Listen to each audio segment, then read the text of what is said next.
क्या प्रशांत किशोर इस बार game changer साबित होंगे बिहार विधानसभा चुनाव में? बिहार में 2025 के बिहार विधानसभा चुनाव नजदीक है और चुनावी सरगर्मियां इतनी तेज हो गई हैं कि क्या कहने। इस बार की लड़ाई एक नया और दिलचस्प फैक्टर लेकर सामने आई है और वो है चुनावी रणनीतिकार से नेता बने प्रशांत किशोर। अपनी पार्टी जनसुराज पार्टी के साथ वे बिहार की पारंपरिक जातीय केंद्रित राजनीति को चुनौती देने आए हैं। सवाल ये है कि क्या प्रशांत किशोर इस बार बिहार में गेम चेंजर साबित होंगे? आइए इस पर एक विस्तृत विश्लेषण करते हैं। देखिए, जनसुराज का उदय और प्रशांत किशोर की रणनीति क्या साबित करती है। नया राजनीतिक मॉडल है प्रशांत किशोर का। प्रशांत किशोर ने जनसुराज पार्टी को एक ऐसे मंच के रूप में पेश किया है जो पारंपरिक दलों से अलग है।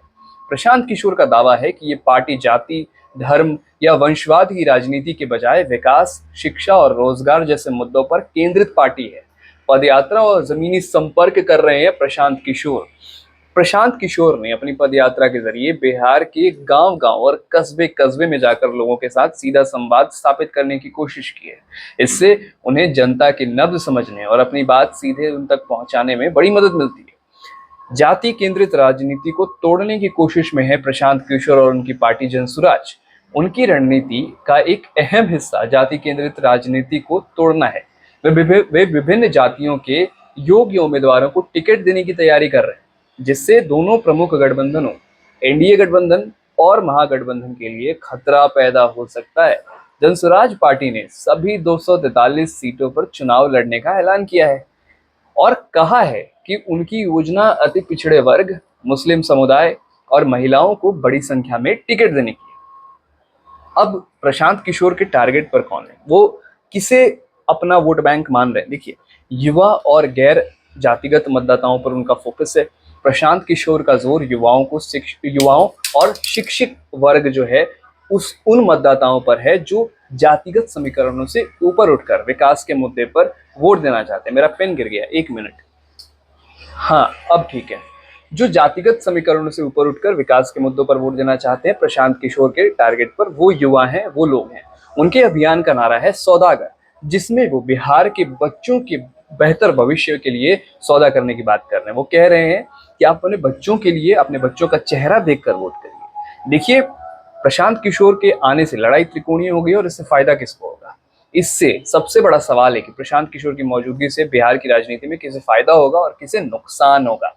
वोट कटर की भूमिका निभा रहे हैं प्रशांत किशोर। प्रशांत किशोर, कई राजनीतिक विश्लेषक मानते हैं कि प्रशांत किशोर की पार्टी एक वोट कटर की भूमिका निभा सकती है। इसका मतलब है कि वे दोनों प्रमुख गठबंधनों के वोट बैंक में सेंध लगा सकते हैं, जिससे किसी एक को स्पष्ट बहुमत मिलने में बाधा आ सकती है। पूर्ण बहुमत की सरकार तो इस बार किसी की नहीं बनने वाली है।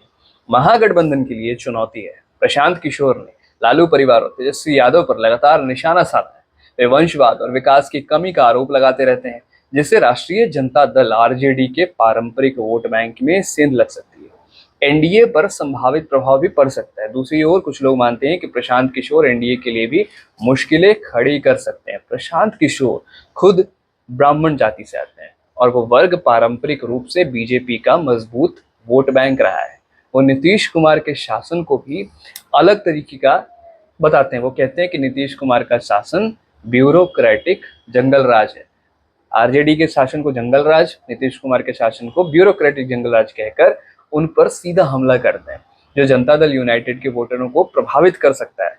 प्रशांत किशोर लगातार जिस तरीके से नीतीश कुमार पर, जदयू पर, राजद पर हमला बोल रहे हैं, ये दोनों पार्टियों के लिए, दोनों गठबंधनों के लिए ठीक नहीं है।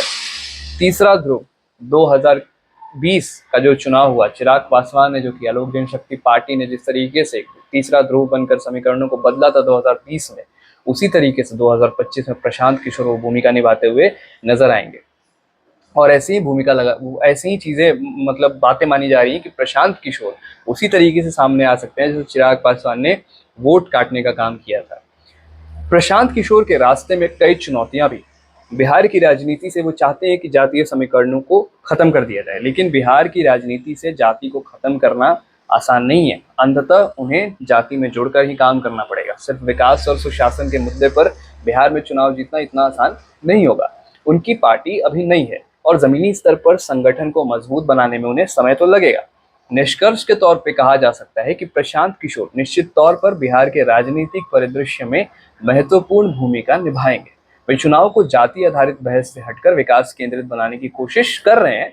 हालांकि ये देखना बाकी है कि उनकी पार्टी कितनी सीटें जीत पाती है, लेकिन इतना तो तय है कि उनकी मौजूदगी से दोनों प्रमुख गठबंधनों को, एनडीए और महागठबंधन को अपनी रणनीति में, अपनी स्ट्रैटेजी में बदलाव करने पड़ेंगे। उन्हें परिभाषित करना होगा और उन्हें प्रशांत किशोर के प्रभाव को कम करने के लिए अपने समीकरणों पर एक बार फिर से काम करना होगा कि कैसे वो कौन सी ऐसी रणनीति अपनाए जिससे प्रशांत किशोर के रहने से उनका जो प्रभाव है उन दोनों पार्टियों पर, एनडीए पर और महागठबंधन पर, कैसे कम पड़े।